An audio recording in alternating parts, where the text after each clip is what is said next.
On poursuit donc l'aménagement du camion avec l'entretien de la partie mécanique. Donc vu que c'est un camion que j'achète aux enchères, je ne connais pas la partie mécanique. Donc commande des pièces sur Autodoc ou Oscaro. De toute façon c'est sensiblement pareil.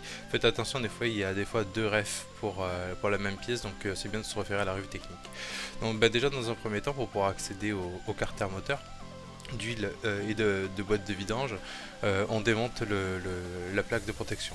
Du coup, à la base, je devais faire commencer par la vidange des fluides immédiatement, mais je me suis rendu compte que pour dévisser les deux carters, il me fallait des clés carrées, donc pas des clés Allen, mais des clés carrées. Donc j'ai dû passer par la commande de clés carrées pour entretenir le véhicule.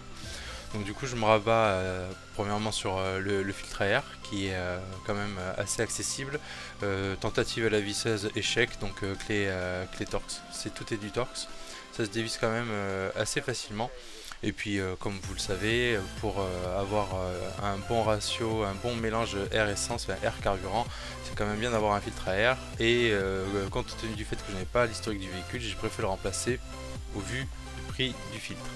Et mine de rien, le filtre avait quand même besoin d'un peu de remplacement, même s'il n'était pas HS de chez HS.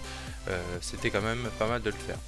Du coup, ben, je poursuis du coup le remplacement des filtres avec le filtre à habitacle qui se trouve sous la boîte à gants. Donc, ben, bien entendu, ben, il faut vider la boîte à gants, chose que j'aurais pu anticiper avant de commencer à filmer. Le remplacement du filtre à habitacle, c'est quand même assez pénible parce qu'il y en a deux et l'endroit est quand même assez exigu. D'ailleurs, c'est un peu galère pour filmer. Et puis là, par contre, déception, le filtre n'avait jamais été changé. Donc pour le coup, content d'avoir remplacé les filtres à habitacle. Quand j'ai récupéré le camion, j'avais une vitre de rétroviseur qui était cassée. Alors c'est assez pénible, en plus la colle se barrait devant les températures. Donc sur Autodoc, j'ai trouvé une vitre de remplacement, ça m'a coûté 10 euros. Et très content de pouvoir juste clipser ma vitre et de nouveau avoir comment ça s'appelle, le réglage électronique des rétroviseurs qui est quand même assez pratique quand on a un véhicule qui fait cette taille. Du coup, ben, on est sur une autre journée de travail. La vidange de boîte, normalement, alors on entend un peu tout et son contraire.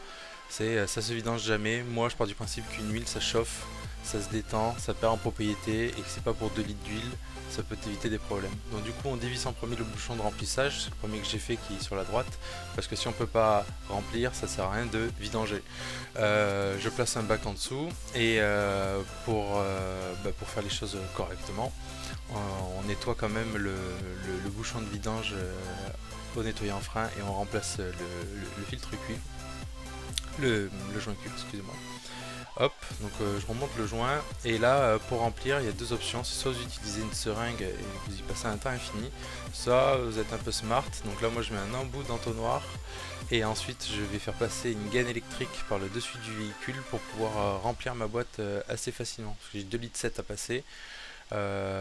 Et alors c'est 2 litres 7 mais ni plus ni moins et on respecte aussi les recommandations. Donc là moi je mets un additif céramique pour réduire les temps de friction, enfin pour réduire la friction des pièces mécaniques et je remplis ma boîte. Donc au final une vidange de boîte m'a pris une vingtaine de minutes étant donné que j'avais un peu préparé l'intervention.